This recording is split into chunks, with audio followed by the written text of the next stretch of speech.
Hello, everyone, and welcome to the Goin Digital Show, the podcast for K-12 school leaders. I'm your host, Greg Goins, and this is episode number 14, Hacking Learning. And in this episode, we're going to talk about the innovative educational book series, Hack Learning, with publisher and author Mark Barnes.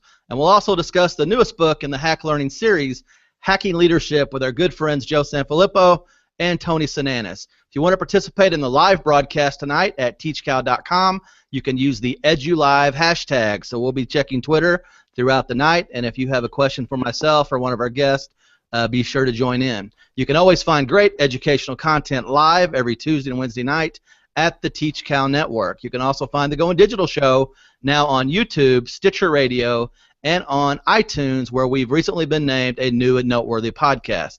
So let's go ahead and kick things off, and we'll talk with our guest tonight. We have Mark Barnes, a longtime educator and the author of 6 education books, and we hope we get to talk about a lot of those tonight. We have Tony Sinanis, the lead learner at Kaniog Elementary School in New York, and we have Joe Sanfelippo, superintendent of the Fall Creek, Wisconsin School District, and a great friend of the Goin Digital Show. Joe's actually the very first repeat guest on the Goin Digital Show, so we'll have to send you a special certificate out there to Wisconsin. Welcome to the show, everyone. Thanks for having us. Great to be here. Well, we have a great crew, and I'm very excited to talk with all of you tonight about some great new book projects you have in the works.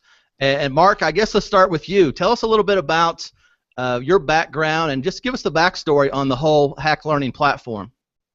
Okay, great. Thanks for having us on. I'm really excited about this. And yeah, I was a classroom teacher for over 20 years. And, oh, God, it seems like forever ago now, probably back in about 2010 or 11, I started working on a book to sort of tell the story of my transition in teaching, how I went from sort of an old school traditionalist to a more progressive-minded, student-centered leader rather than someone who just likes to stand and deliver. And that book was called Role Reversal, and I wrote that for ASCD, and that sort of led to me getting out in the field and starting to talk to teachers more and you know, educators in general, and just say, hey, let's start to shift this conversation away from the old school to something different that gives students a voice.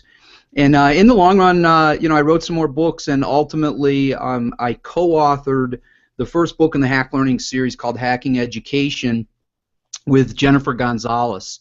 And Jennifer writes the Cult of Pedagogy blog. I'm sure your listeners, viewers know about it. It's really popular. And Jen and I said, you know, we had talked about how schools need quick fixes. We need to stop with the 5-year plans and, you know, a lot of the philosophical things that teachers really don't like because they're looking for things that are hands-on, things they can do tomorrow.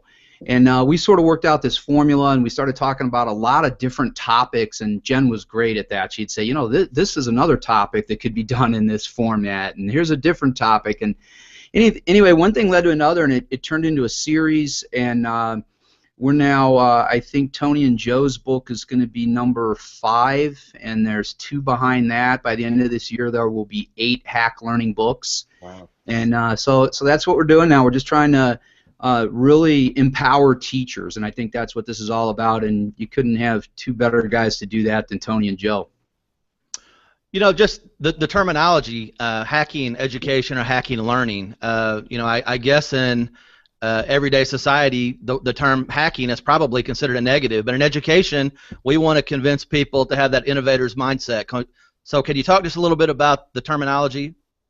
Yeah, and, you know, there is a publisher's foreword that I put in all of the books, and I address that very topic. And what made me do that was another friend of mine, Jeffrey Benson, who's an author and has written 2 or 3 books for ASCD, and just a really great guy. He actually asked me about it. He said, you know, I think that word hacking is pretty negative. And so anyways, but we already loved it, and the brand was already made, and the designer had already created the cool little brain guy that everybody loves so much. And I said, well, we can't go away from it. So what I say in that forward is that in the education sense, hacking is more about taking things that you already have, assets, and a lot of times those assets can be people. They can be the educators or the stakeholders. They can be the kids. They can be things you have in your school that you really don't think about using, space and tools.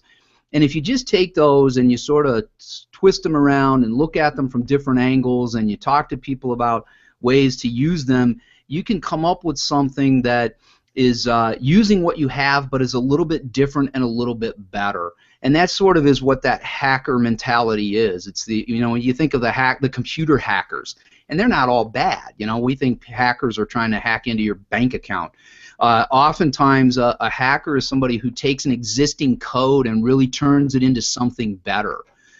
So that's the idea behind it. Is let's look at what we have, and instead of saying we got to go out and we got to spend tens or hundreds of thousands of dollars to make our school better, let's look at our existing assets. Let's hack them a little bit, and let's improve education that way.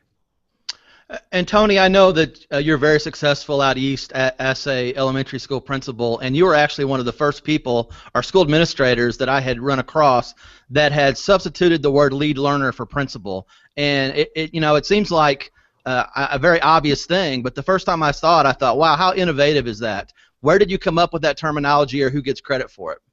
I don't get any credit for it. I believe if we were going to trace the credit back, it would go to Michael Fullen, but maybe even predates him in terms of raising my consciousness and awareness to the term and its applicability. I would have to credit my friend Joe Mazza, colleague and mentor, who is now working for the University of Pennsylvania, and he really kind of started bringing up the term, and it really resonated with me because I thought it reflected most accurately the work that I actually do day to day. And for me, putting the learning at the center has always just seemed like the norm. My learning, and my sort of opportunity, looking for opportunities to learn something new, try different things. And so it just spoke to the work that I was doing, and I feel like it was consistent with the work that we do in schools, right? We are looking for opportunities to put learning at the center. And I'm really conscious of the fact that I am not the lead learner at Cantiag, but I am a lead learner at Cantiag, because I think our teachers fluidly move into lead learner positions. I feel like our students move into those positions. I feel like our families move into those positions. So to me, it's ultimately about the fact that we keep learning at the center of our work. And Joe, jumping to you, have you always felt like you've had kind of a hack learning mentality? I think maybe I've always been a hack at my job. No, I think that's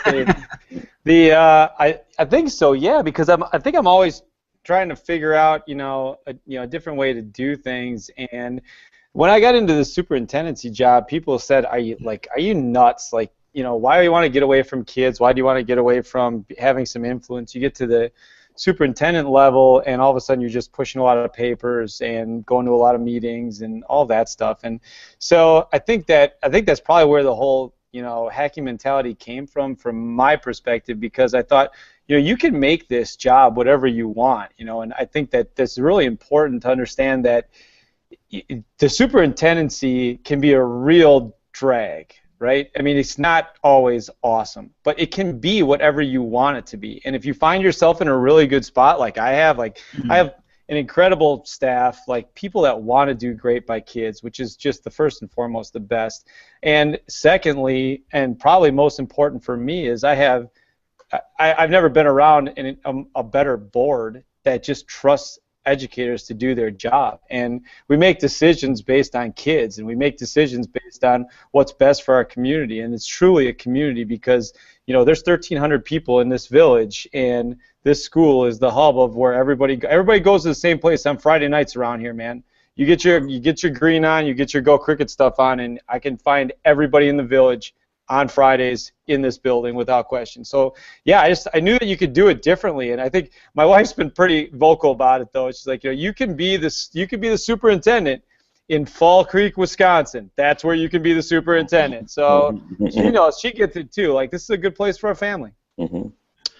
So Mark, where did the idea come from? I would assume you always wanted to kind of dive into a leadership part of this series, but why Joe and Tony? What is it that they really bring to the table, and how do they make your hack learning series better? Well, was that for me or Tony? Yeah, I was going to say he's not sure yet. Right? He might change his mind. You may want to ask us first, because he doesn't know what's about to happen to him. That was a softball question, Mark. Come on now. Well, I think Tony and Joe and I go back a few steps, to working with Corwin in their Connected Educator series, and so I got to know them a little bit that way. And what was great about that is it was truly about connected education. It was really neat to be able to meet a lot of people, like-minded people. So, for me, Corwin was nice enough to give all the authors the books, so whenever somebody pushed out a new book, it wound up in my mailbox, which was great. So, when their book came, and I tried to devour all the books, but, when their book came, it was really exciting because, I knew you were talking about school leaders, and I'm often skeptical and have been critical in many ways about school leadership and saying, we're too worried about the bureaucracy and about standardization and accountability, and oftentimes kids get lost in that mix. And when I started reading these guys' work, right away it struck me, and I said, boy, here's two guys in leadership roles who really want to put kids first. And I think that's rare.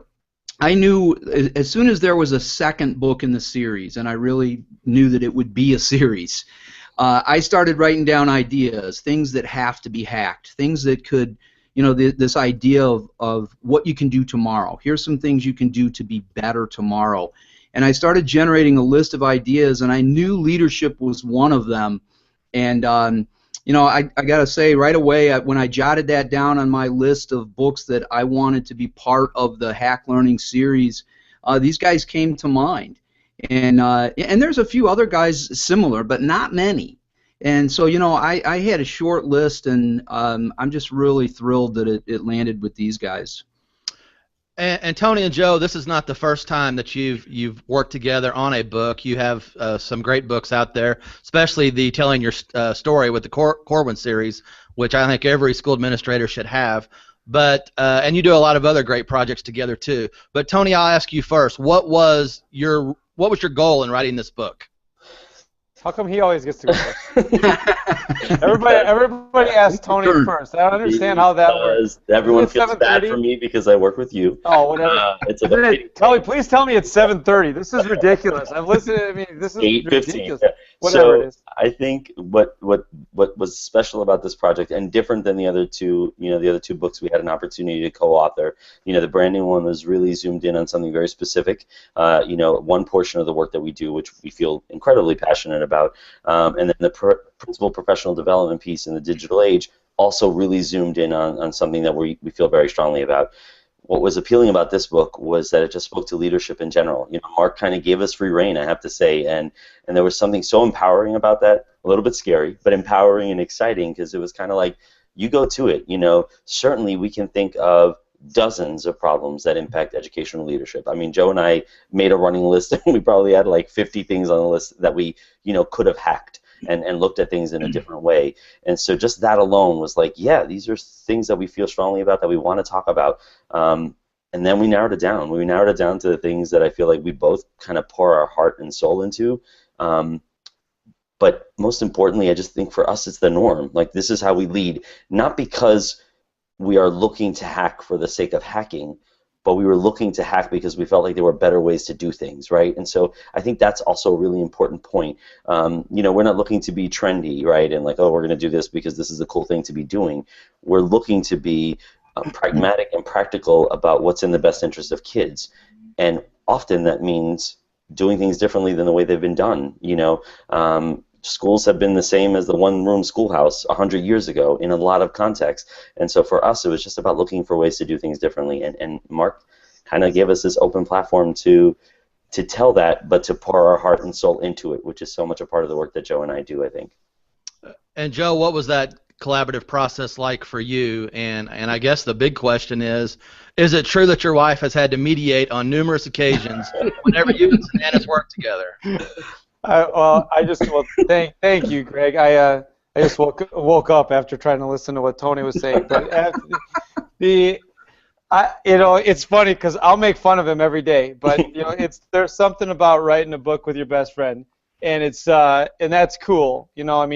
But I think it's so funny how this thing came about, because Tony had talked to Mark a little bit, and then we had had just said, well, what if we thought about some ideas that we could put down? And literally in an afternoon, we had come up with like a 10-page prospectus about what we could do, and it was just like we just started writing, and it just kind of flowed. And we thought, we can really do this, and we can do it in a way that reads well for people, and we try to have a lot of fun with the writing, and we do, we often write like we talk, which, can probably be a problem for Mark, but it's really, and Ruth, yeah, but it was really important for us to make sure that the voice came through in this book, because it's not just about, the title is, 10 things great educators do. This isn't a 10 things that Joe and Tony do. Like, this isn't, there's so many people doing these things, and we try to give credit to those people across the board just to make sure that they understand that everybody understands that together, we're so much better together. And so the collaborative process, speaking to your questions, Mark, to Greg, about, us working together, we'll fight all the time, but I don't know if I'd want to write with anybody else. I mean, it's been really fun. Yeah. And Mark, it seems like all the books in your series, they're very easy to read, and there's a clear path to implementing a lot of the things in your books in a relatively simple way. Is that the ultimate goal for you in the book series?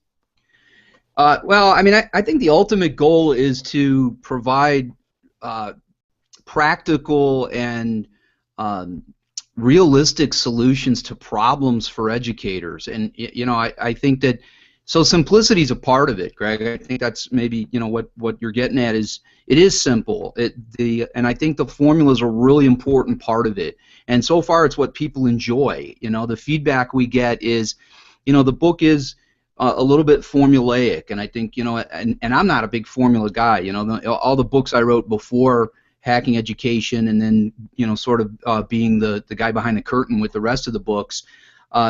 The books I wrote before were not formulaic at all. It was just sort of put your thoughts out there and hand it over to an editor. And this is very much a template, and you fit the ideas into it. But it really is something that people love. It's a big piece of it is what you can do tomorrow, and then from there it's how you can create a blueprint for full implementation. So you take those simple ideas that you say you could walk into school tomorrow and you could do this. And then you can also build that out into something that's long-lasting. And so, it's a formula, but it's one that I think educators want. When I first started writing Hacking Education with Jen Gonzalez, I talked to a lot of educators, both on social media, in quick polls and surveys, my own friends that I see occasionally who are still in the classroom. And I said, what do you guys want?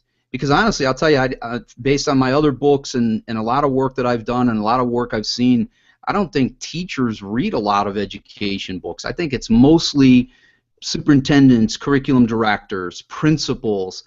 And my own friends told me that. They said, I'm so busy, I don't often have time to read, and it's just all about philosophy and research, and I don't feel like there's anything there for me. It's more for principals and superintendents. And I wanted something that teachers could rely on. So we worked really hard to say, what do you need? And we pushed it out to some people. We had tons of beta readers on the first book, and we said, what do you like about it? What do you not like about it? And universally, people said, it's practical. You're giving us stuff that we can actually do. It's realistic. And it's not all brand new. A lot of it is truly that hacking idea. A lot of the stuff is things that have been around, but our writers are sort of putting a different, they're just looking at them and framing them a bit differently and saying, hey, I wonder if you've considered this way. And we hear so much from people saying, I always knew about this tool or about this strategy, but I never saw it implemented the way that you guys are. And that's what Joe and Tony are doing. Leadership is, there's so many things on leadership. And we talked about that. We talked about a lot of the books that are out there and the kinds of things that are being done. And there's some really good titles. But I said, I want us to do something that hasn't been done. And their perspective is really so important, and I don't think there's a lot on it. And it's really sort of lead from the middle. Mm-hmm. On the book cover, there's a school of fish, and you can tell which one's supposed to be the leader because it's a different color, but it's in the middle of the school. Mm-hmm. And I think that's what's really cool about this. It seems like as you follow the trends in Twitter and the connected educator movement is what I'll call it the last several years, it seems like you see more and more people gravitating toward publishing books, writing books, which I think is a good thing. At one time we were all wanting to blog, and now it seems like we've all kind of graduated to wanting to write a book. So Joe, I'll ask you this question. Do you feel any additional pressure whenever you enter into a project like this?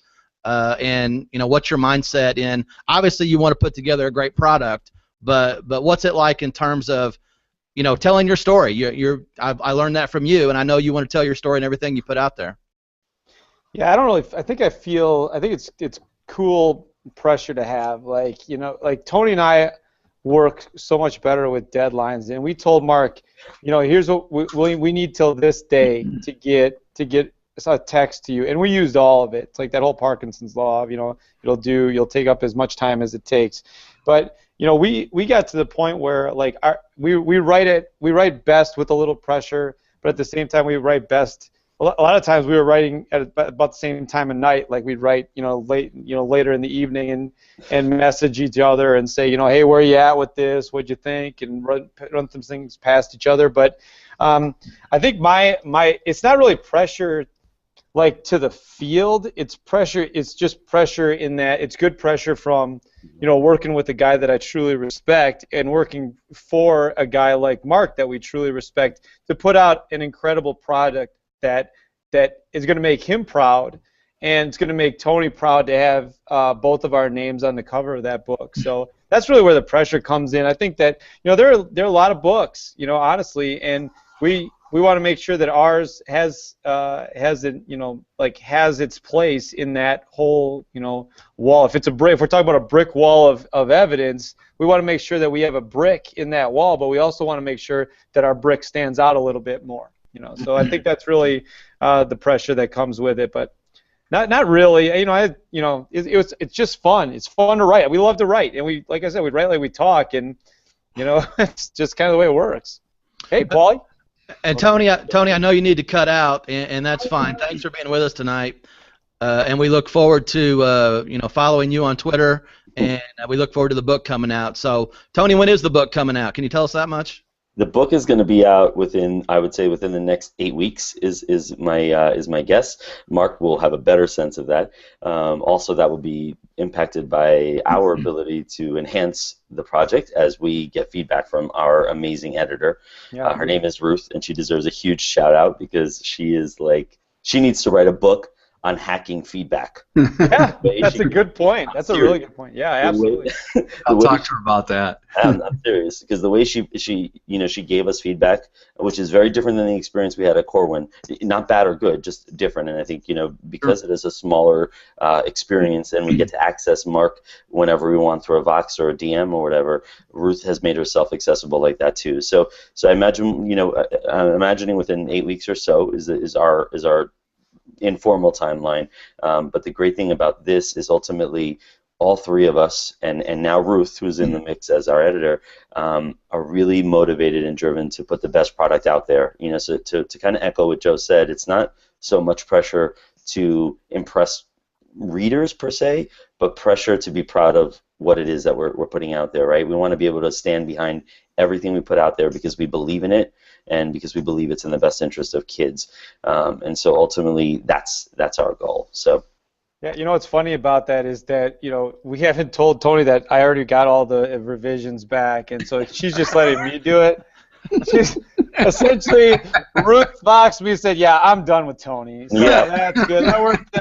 So life is good there. Oh, and we took the name off the front of the book. Joe, I don't know is that going to be okay.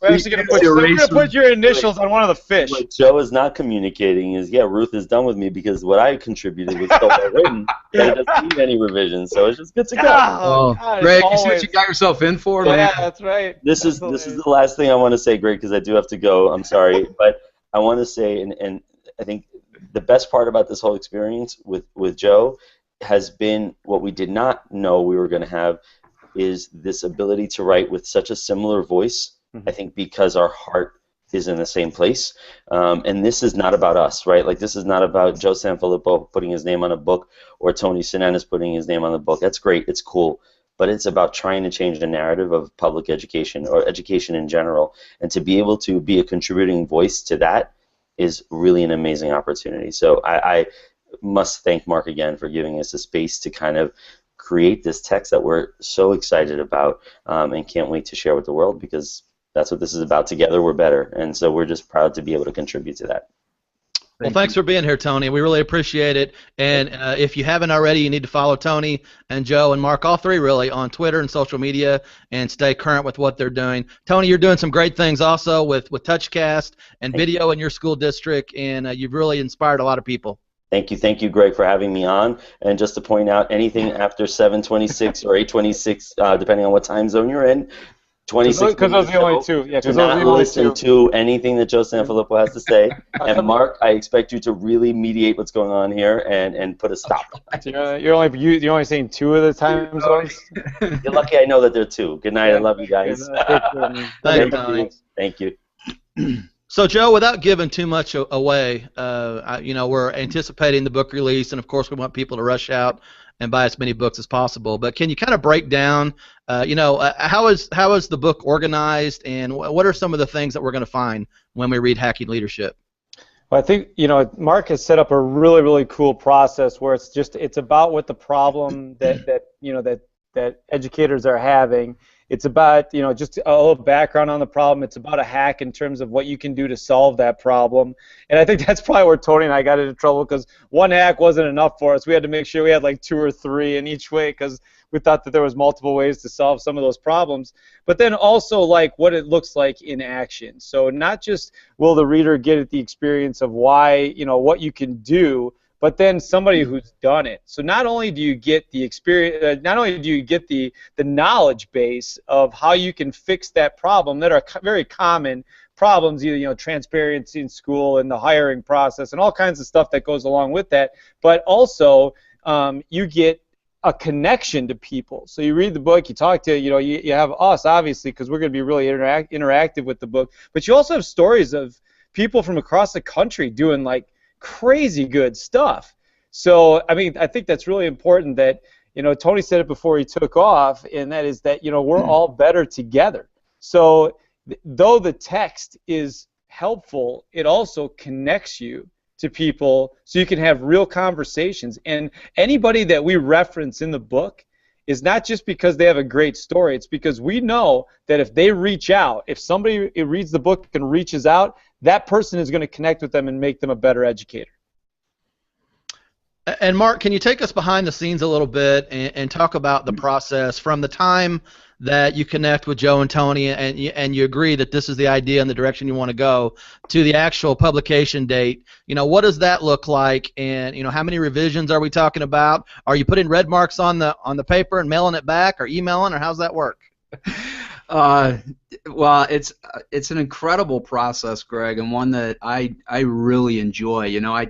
I started as a writer, and I've written a ton, and I still write. I blog, and people keep saying, when's your next book? And I don't know the answer to that, because right now I'm really having a good time sort of managing projects. And so what happens is, when I think Tony mentioned it a little bit, when we talked at first and just said, hey, let's talk about doing this, then he got together with Joe, and they sort of hacked out a quick little outline of what it would look like.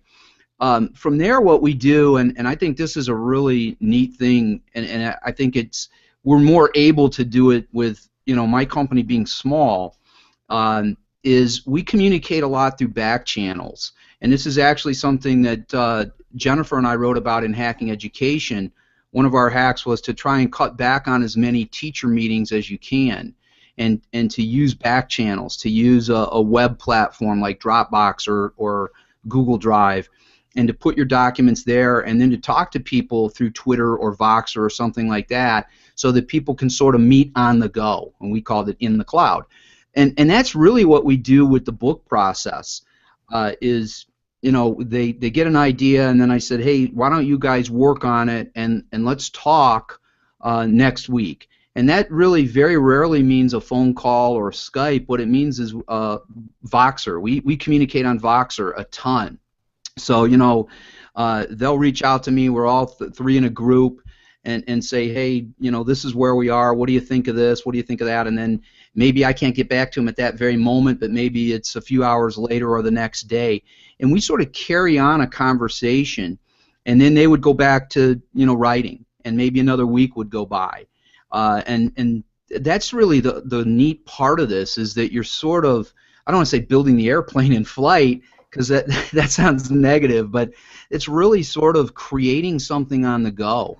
And now, so they wrote this thing in a pretty fast time. And what do you think, Joe? A month or so, 4 or 5 weeks, maybe? Yeah.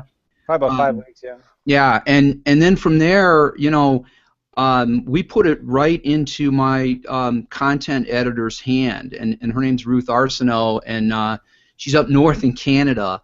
And that's what's great about this virtual world too. You said, Greg, something about writing on the paper and mailing it out, and in the old days that's what you had to do, and the process was slow. It would take 8 months to a year to get a book out because we were using mail, and it's not that way anymore. So now I sent the digital work to Ruth, and she spent maybe a week on it, and then now she's in a Voxer group with these guys.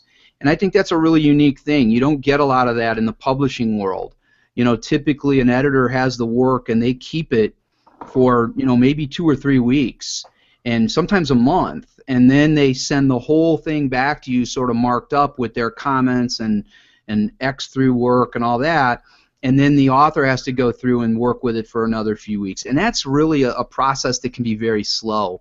And so I think, and I just said this today in a Voxer group with these guys, I'm with Ruth, our editor, we sort of hacked this whole publishing process, because now we work so much more quickly because of these back channels. Because when Ruth, an editor, is looking at a certain chapter and she says, I'm not totally clear on the message here, then she jumps into a conversation with them, and that conversation ultimately helps the writers to flesh out exactly what it is they want to say. And that is some truly amazing collaboration.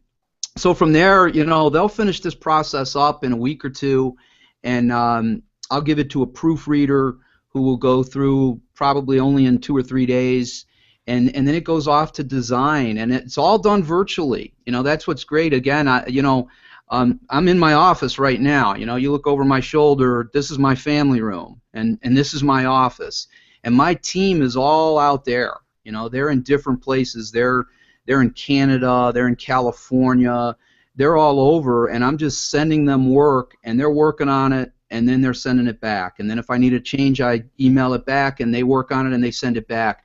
And before you know it, we have a product.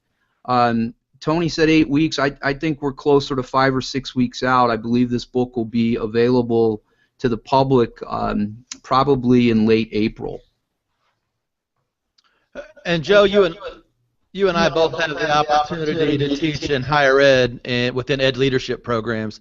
Do you think we're going to see a time, or maybe we're already there, in which we're using more of these practical type of books for classroom instruction for aspiring superintendents and principals, as opposed to the old thick theory books? I hope so, Greg. I really do. Why? Yeah, that's right. Not because I'm writing them, but if you think about this, like, I think it's really important from a higher ed perspective that we really take a real look at where the education is coming from in those regards. And in terms of, like, who's instructing those? Are we getting the practitioners to teach the new practitioners? Or are we getting retired practitioners? Not that retired practitioners are wrong, or that they're people that have been out of the game for a while to teach what's going on actually in school. And I think it happens that I think we have to have a better tie to our higher ed community, and that's not on the higher ed community. That's on us as the practitioners. We need to reach out to them and say, things are just a little bit different. And so if we don't, it's totally on us. And I take responsibility for that. So if I go in and talk to people from a higher ed perspective, I better not. I can't tell them that they don't understand because they're not there. I have to have the tools for them to really help people understand what it really looks like now, because it does look different. And I think I'm in a different place too, Greg, honestly, because like I said, being the superintendent in Fall Creek, Wisconsin is as good a job as you're ever going to find. And I really, truly believe that. And I don't know if this job is like superintendent positions across the country. And so when I talk to people, like I'm teaching a grad class, it's like the second class in a principalship course over a year and a half. And I can talk about the things that we're doing, and I never accept this won't happen in my school district, because that's not a conversation that we have.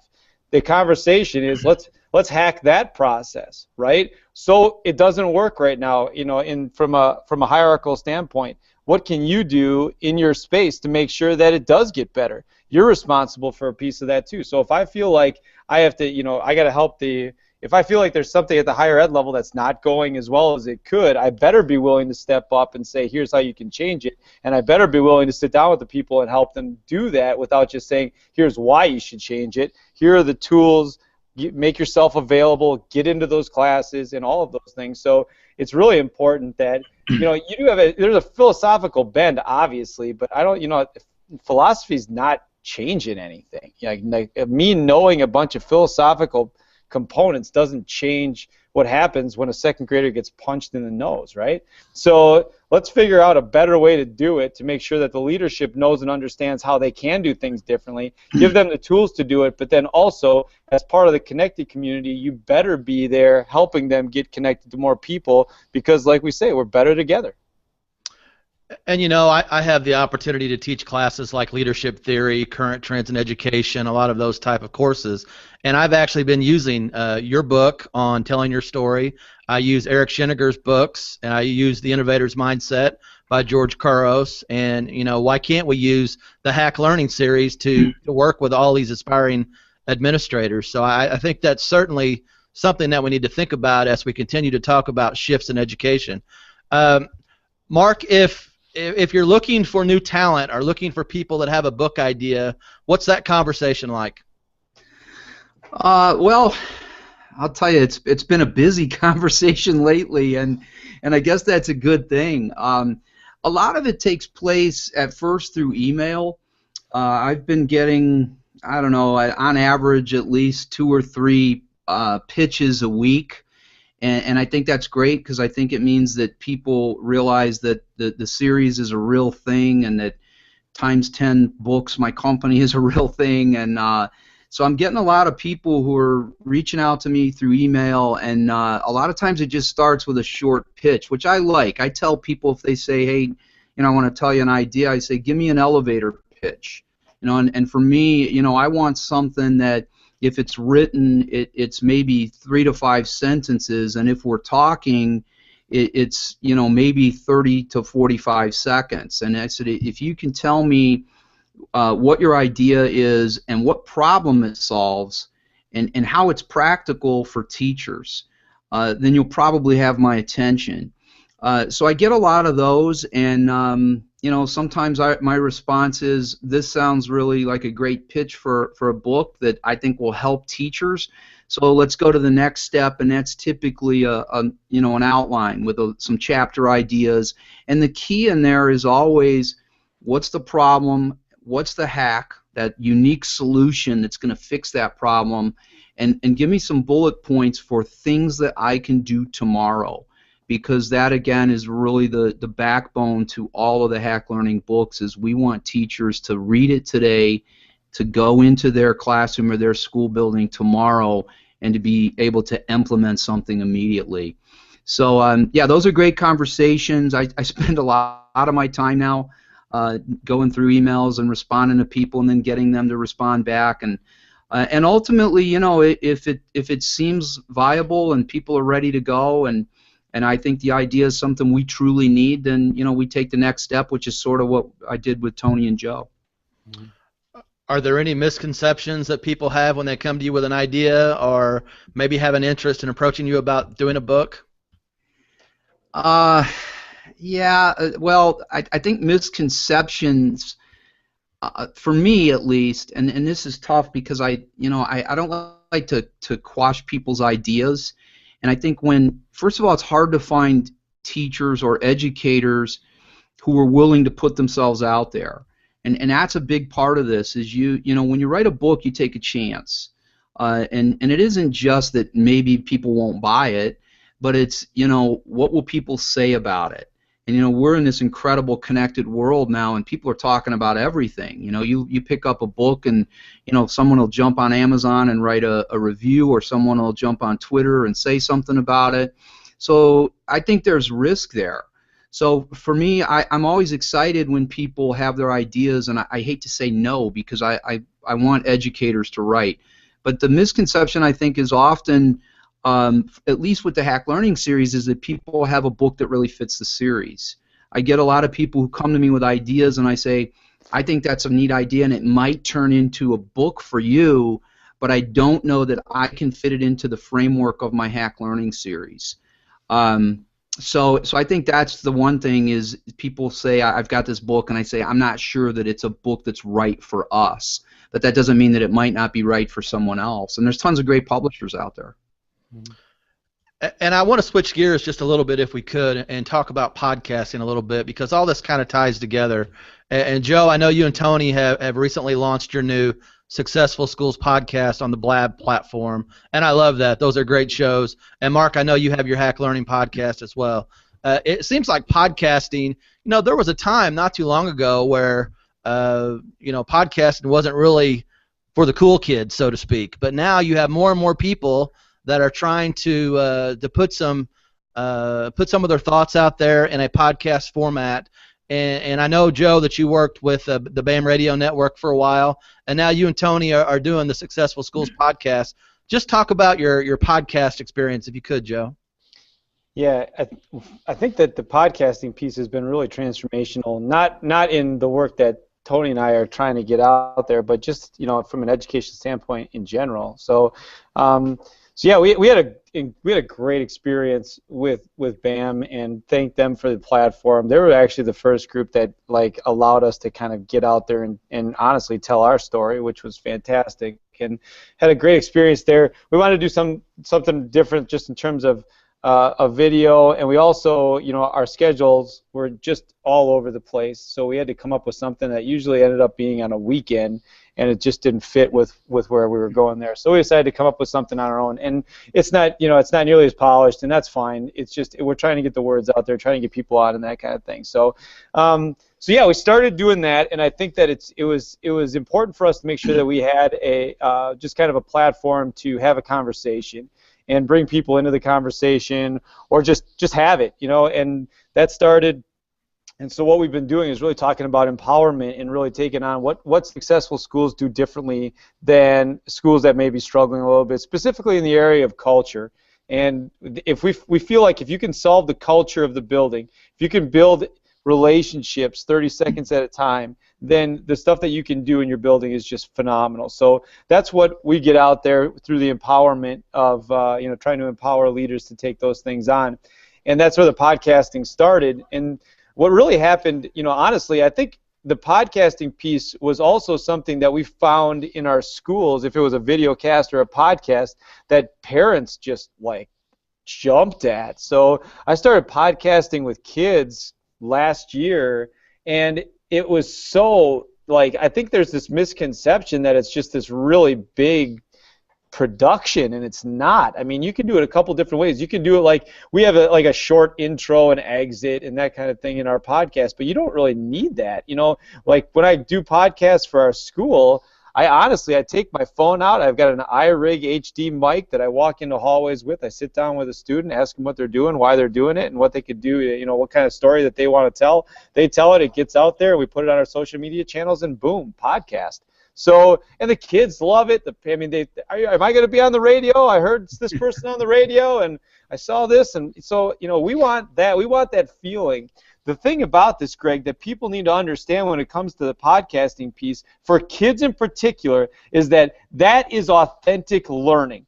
That's authentic audiences for these kids. And when they can talk about their projects, their cardboard creations, you know, their inventions in a podcast format that they get their word to the world, are you kidding me? And they come in the next day and they are walking on air. They love it. So I think that we try to do that and try to get people involved and invested. And I know, after a podcasting day, Tony goes home, or Tony goes to school the next day. He's walking on air, pouncing through he's doing that every day, I guess. But the guy's phenomenal. But we text after a podcast, and we're like, oh man, like that was it. That was the one. Now we can do this. We can do that. So you get jacked up about talking about how things can be different. So we take the things from not only what can you do differently, but we also leave people with, what you not only like philosophically, but what can you do tomorrow, just like in the books. What can you do tomorrow to make things better? Because if it's just talking, we're just listening, just like listening to the radio, right? Let's make sure that there's some tangible things that people can do in their world to get themselves moving in the right direction. And I'll tell you, podcasting is easily one of those things. Check out Audio Boom, check out SoundCloud, check out Boss Jock. I mean, there are so many of them out there that you could just honestly dive into tomorrow and have a podcast out to the world by the end of the day. And I love the fact that you're talking about the authenticity of the podcast. And when I watch, obviously you and Tony have great chemistry. You're good friends. It's an entertaining show just to watch you guys interact with one another. But when I watch, I feel like I'm almost eavesdropping on a conversation that the two of you are having. You're not necessarily interviewing an expert. You guys are just talking about things that have happened in your school, which I think that's the approach that we need to be learning from. Yeah, it's funny that you should say that because, it sounds like we're having a good time, but my counseling bill is super high right now. And I honestly, I charge him. So I send him the bills. I got to deal with that all the time. It's ridiculous, Greg. Mark, can you talk a little bit about your podcast experience and how long you've been doing it and kind of what the goal is there? Yeah, and well, I haven't been doing it long, I'll tell you that. And so many things Joe said about it, how easy it is. That's what really has drawn me to it. Again, I have a lot of friends who are doing this, and Jennifer Gonzalez, who I've talked about a lot tonight. She's a great inspiration, really a brilliant person. She's been podcasting for a while, and also the Talks with Teachers podcast. I'm in a Voxer group with the Talks with Teachers people. Brian Stabnick, another brilliant guy, and I love their shows. And I talked to them about it, and they were telling me their stuff is just really sort of calculated, and they put a lot of time into each episode. And Jen and I were talking one day, and she said, you should do a podcast because people love it. And I said, I can't put in all the time, And then I'll tell you, not more than about a month, maybe 5 weeks ago, I discovered a platform which my brother-in-law told me about called Spreaker, and he said, this is really easy. You should look at it. And I'll tell you, Joe just said something about you being able to produce a show and put it out there in a day. I learned how to use Spreaker, and I had a podcast live within a half an hour. And it's amazing. Like, it has an app, and you can put it on your phone. And if you use just the kind of earbud type headphones that you're wearing, it's really clear. The sound on it is great. And because I always said I can't do too much because I have so many things going on. I said I'd love to do a podcast, but there can't be a lot of bells and whistles. And that's what I decided. I said, you know what? I'm going to try this and see what happens. And I tried Spreaker. There's no intro. There's no outro. There's no music of any kind. And I just jump on and do sort of what we're doing now. But what I wanted to do was stick to that hack learning model. I wanted it to be one more channel where people would really gravitate toward the idea of hack learning. So each show, whether they're 8 minutes to 12 minutes, it's just me saying, hey, here's a problem, and here's how we can fix it. And I've just been pulling in a lot of people from the team. I've got a Voxer group called Hack Learning, and they're great educators. And what's cool is I'll ask them a question. I'll say, hey, I want to do an episode this week on connected learning. And I'll ask them a question and say, can you just give me a quick answer?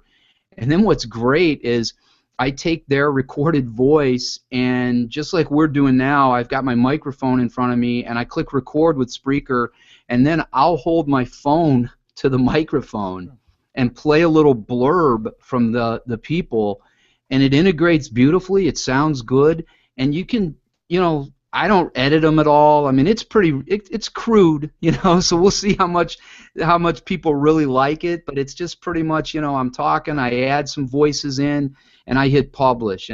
But I going back to what Joe said, I think it's a marvelous thing for education because people can listen on the go. A show like this, if people are so inclined to listen to us babble on and on, I think it's a great opportunity to stick some earbuds in and to get on a treadmill or to be in a car and all that, and for kids, I mean, the stuff Joe was talking about with kids, man, they love it. They want to hear their voices, and you take a reluctant learner and you give them a chance to do a podcast and to just feel no pressure.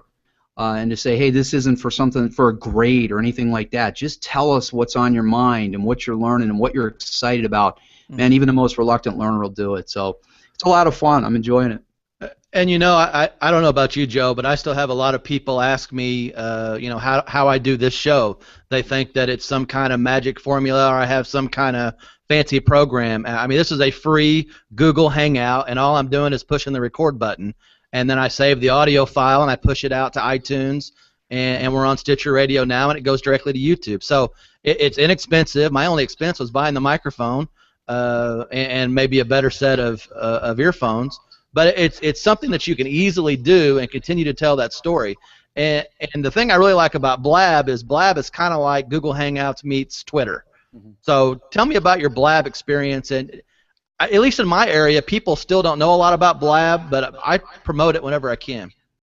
Yeah, we've had a really good experience on it, and actually Missy Emler is the one that kind of turned us on to it. So we started thinking about what it could look like, just in that platform, because we wanted something that was really easy and that was that we could push things out of, relatively quickly, and Google Hangouts works for that too. But we're looking for more of an interactive piece that we could kind of pull people in right away. So with Blab, we can actually tweet from the show and just pull people in. Hey, we're about to talk about this, or we're 10 minutes into the show. Hey, we're about to talk about this. That kind of thing. Is anybody want to jump in? And the link's right there, and they jump in, they jump out. We've had people come in and come out of the show and whatever. And I think that was a really good opportunity for us to just be authentic with the conversation. And we've had a great experience with it. And you get a video file and an audio file when it's done about 5 minutes after the show's complete, and then I usually just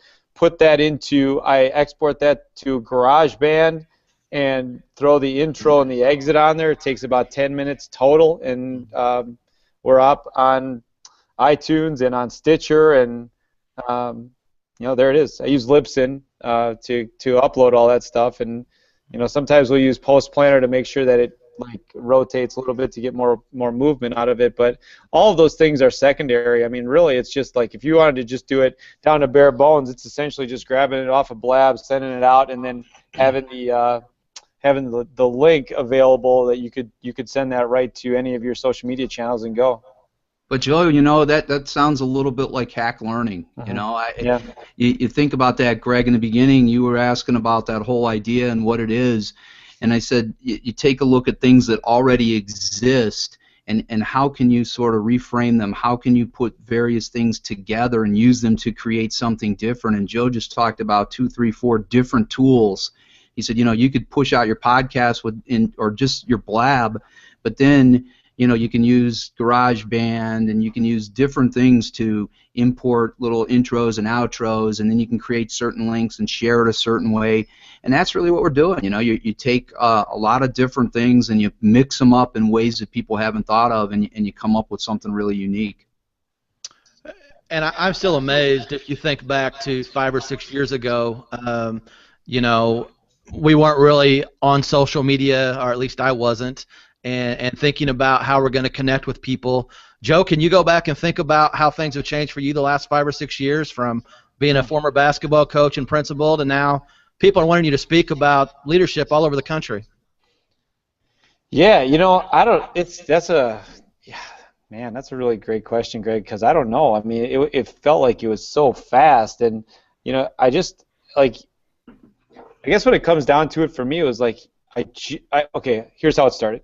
So I was in my interview for the superintendent position, And my board, and I was talking to the board about it, and I said, you know, they asked me, I asked, you know, so what do you expect of me? And they said, there's a lot of really great things happening in our district, but not a lot of people know about them.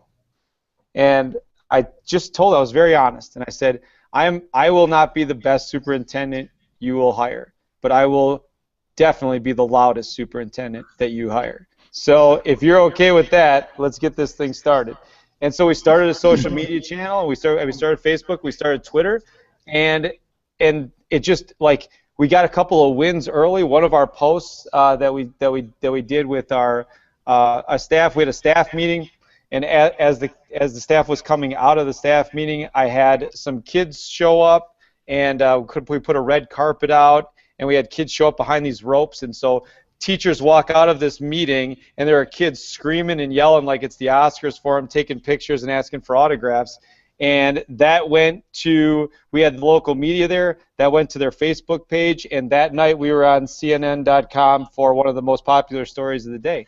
And so that was it. That was like, we were hooked at that point. And since then, it just feels like it's always, you know, it's always moving in the right direction. But I think we have to be really clear about this, and that is, my board is very, very, very supportive of the work that we do. And when we go out to speak and talk about things going on across the country, or go across the country to talk about things that are going on in terms of leadership, it's always because we have the support of the board to do that. And I don't know if I could do that everywhere, but, you know, we have that here in Fall Creek. Like, I can tell stories. I don't tell any stories that aren't true. I just tell stories about Fall Creek.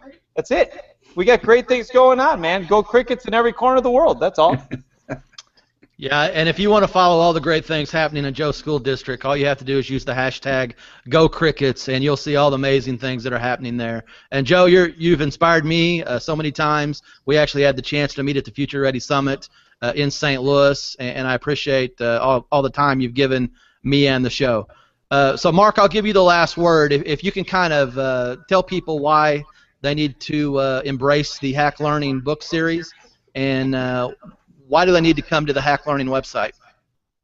Well, I think that, and you know, I hate the way this will probably sound, but I think that every educator in the world should be reading the Hack Learning series, because, first of all, the people who are writing the books are people like the ones you've had on this show tonight. They're doing it. That's my favorite part of the series, is that the writers are educators. They're teachers, they're principals, they're superintendents, they're people who are in the trenches, and they're really trying to make education better. And they've done it, and they've done it for a long time, and they've done it different ways, and they're trying new things, and they're connected educators. They're out there sharing their work with the world through blogging and through Twitter and Facebook. And I just think that if you have a Hack Learning series book in your hand, you will be a better educator tomorrow. So we're doing everything we can to get the books in people's hands. We're supporting EdCamp. I want to give a shout out to EdCamp USA. They're doing amazing work.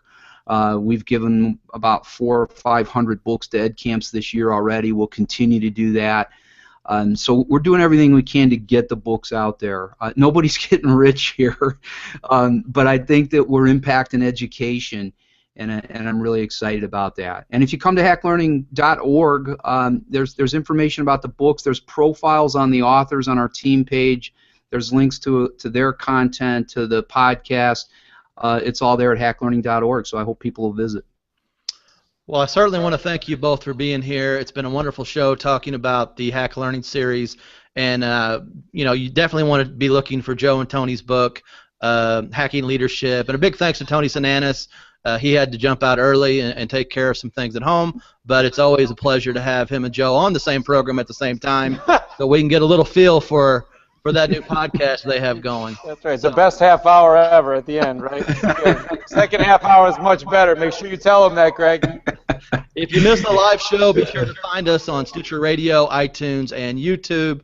This has been episode 14, Hack Learning. So thanks, everyone, for listening, and we'll see you next time on the Goin Digital Show.